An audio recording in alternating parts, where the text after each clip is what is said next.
Salam Bapak Ibu yang diberkati Tuhan. Salam sejahtera buat kita semua. Senang sekali hari ini boleh lagi bersama dengan channel YouTube Yayasan Mulia Budi di edisi Sabtu 10 Juli 2021.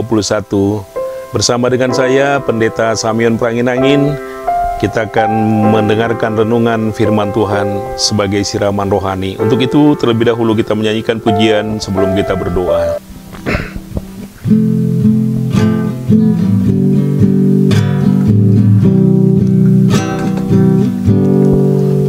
Hidupku menggenapi firman-Mu, tanda mujizat sertai tiap langkahku. Kau bersamaku di dalamku, jadi bukti kebesaran-Mu. Hidupku menggenapi firman-Mu, tanda mujizat sertai tiap langkahku. Kau bersamaku di dalamku, jadi bukti kebesaran-Mu. Mari kita berdoa. Segala pujian, hormat, kemuliaan bagimu Bapa yang penuh kasih.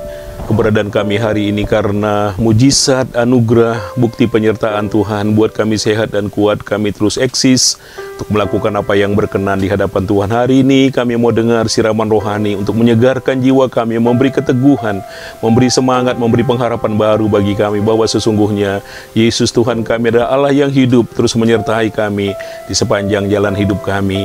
Urapi firman-Mu Tuhan menjadi pegangan kami, untuk kami terus kuat dalam menjalani kehidupan. Kami siapkan hati kami untuk kami terima firman-Mu, urapan Roh Kudus menjadi bagian kami semua. Kami mau terima firman-Mu dalam nama Yesus Kristus kami berdoa. Amin. Bapak Ibu yang diberkati Tuhan, hari-hari ini ada banyak keadaan-keadaan yang sulit dihadapi oleh manusia. Tidak hanya pandemi, ada banyak masalah-masalah yang dihadapi oleh manusia. Sekarang menjadi pertanyaan, kenapa begitu banyak masalah? Ya, kenapa begitu banyak keadaan yang sulit yang dialami oleh manusia? Di dalam Alkitab dikatakan demikian, sebab upah dosa dalam kitab Roma pasal 6 ayat yang ke-23, sebab upah dosa ialah maut, tetapi karunia Allah ialah hidup yang kekal dalam Kristus Yesus Tuhan kita. Kita temukan bahwa dosa itu akan membawa kepada maut. Dosa yang menjadi penyebab masalah manusia tidak hanya membuat manusia kena pandemi, kena COVID dan lain sebagainya, masalah-masalah sosial, keadaan-keadaan sulit, sakit penyakit, perekonomian.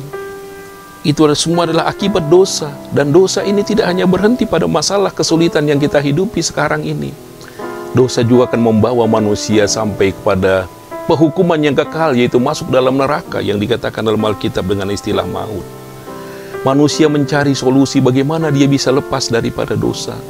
Terlebih-lebih bagaimana dia nanti setelah tinggalkan dunia ini, apakah dia masuk surga atau dia masuk neraka? Ini menjadi pertanyaan dalam hati manusia yang terdalam.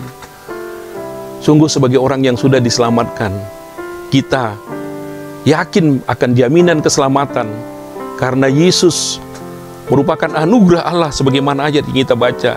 Tetapi karunia Allah itu ada dalam Kristus Yesus yang adalah Tuhan kita.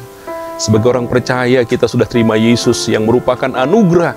Anugerah adalah pemberian yang sangat berharga yang kita dapat dengan cuma-cuma. Diberikan Tuhan secara gratis. Tapi itu bukan barang murahan, tapi itu merupakan jaminan keselamatan bagi kita yang sudah diselamatkan. Kita percaya, kita tahu bahwa anugerah itu begitu berharga, yang kita tidak dapat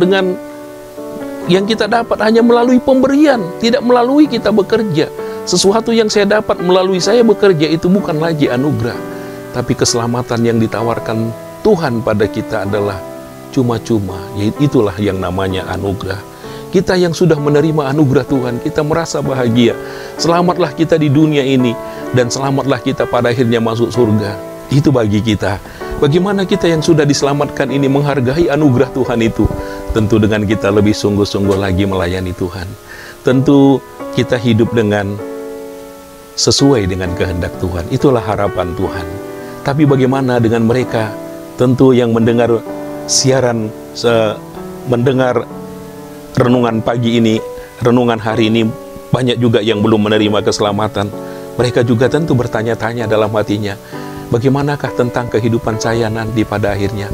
Apakah saya masuk surga atau saya masuk neraka? Sebab manusia memikirkan bagaimana saya 5 tahun, 10 tahun, 20, 100 tahun lagi saya di mana? Yang namanya hidup kekal tadi adalah hidup dalam keabadian, dalam kedamaian, dalam kebahagiaan bersama dengan Tuhan di waktu abadi, di dalam kekekalan. Maka saudara yang belum menerima anugerah yang namanya jaminan keselamatan tadi, ini merupakan kesempatan bagi saudara, bagi kita semuanya untuk percaya kepada anugerah Tuhan, menerima Yesus sebagai Tuhan dan Juru Selamat, karena itu merupakan karunia Allah.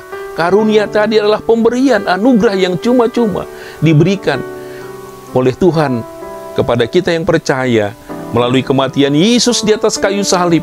Disitulah segala dosa-dosa manusia diselesaikan. Di salib itulah segala dosa dan pelanggaran kita ditanggung oleh Yesus. Maka kita yang menerima Yesus, segala hutang dosa, pelanggaran-pelanggaran kita sudah ditanggung oleh Yesus di atas kayu salib. Itulah jaminan keselamatan bagi yang menerima anugerah Tuhan. Maka dia yakin dosa-dosanya sudah ditanggung. Begitu gampang, Pak Pendeta. Mungkin ada orang berkata, memang kalau keselamatan kita kerjakan dengan kebaikan, seberapa baikkah kita semestinya? Seberapa banyak amalkah yang kita buat? Tapi karena keselamatan tadi, bukan karena perbuatan baik, tapi merupakan anugerah pemberian daripada Tuhan. Kita hanya menerimanya melalui iman, percaya bahwa apa yang firman Tuhan, Alkitab katakan itu benar. Dan kita percaya Tuhan tidak pernah berdusta, apa yang Dia katakan kebenaran. Itulah jaminan keselamatan. Bagi saudara yang belum menerimanya, hari ini merupakan kesempatan. Mungkin tidak ada kesempatan di lain waktu. Pintu tidak terbuka 2 kali. Kalau hari ini Anda bisa menerima anugerah Tuhan, ini merupakan kesempatan yang tidak boleh kita sia-siakan. Saya mau berdoa dengan Bapak Ibu, kita yang sudah diselamatkan, mari kita angkat hati kita. Kita syukuri anugerah Tuhan, bahwa kita diselamatkan pun bukan karena perbuatan baik kita, bukan karena amal ibadah orang tua kita. Itu merupakan pemberian Tuhan yang sungguh kita patut syukuri. Terima kasih Tuhan, kami sudah menerima anugerah-Mu. Kami dapat keselamatan karena kasih setia Tuhan, yang sudah berkorban di atas kayu salib menanggung segala dosa kami. Sebab itu kami mau memohon anugerah-Mu. Bimbing kami dengan kuasa Roh Kudus untuk kami kuat menjalani hidup ini sebagai orang-orang percaya, hidup melakukan kebenaran firman Tuhan, agar hidup kami berguna bagi sesama dan untuk kemuliaan bagi nama Tuhan. Mungkin banyak orang baru pertama kali ini mendengar kabar sukacita bahwa Tuhan penuh rahmat, memberi anugerah cuma-cuma, keselamatan yang kekal. Siapapun yang mendengar berita ini, hari ini dia boleh terima kabar keselamatan, bahwa Tuhan juga mengasihi semua kami yang hidup di dunia ini untuk kami dapat keselamatan, karena kami semua dicintai oleh Tuhan. Terima kasih Tuhan, yang baru pertama kali mendengar berita sukacita hari ini dia terima keselamatan, dia akan alami anugerah Tuhan sepanjang hidupnya. Terpujilah nama Tuhan. Kegiatan Yayasan Mulia Budi selanjutnya serahkan dalam pimpinan Tuhan, biar semua berguna untuk kemuliaan bagi nama-Mu. Bersyukur kami sudah berdoa. Terima keselamatan anugerah Tuhan yang besar. Kami terus jaga, kami terus berjalan dalam anugerah Tuhan sampai kepada kekekalan. Dalam nama Tuhan Yesus kami berdoa. Amin.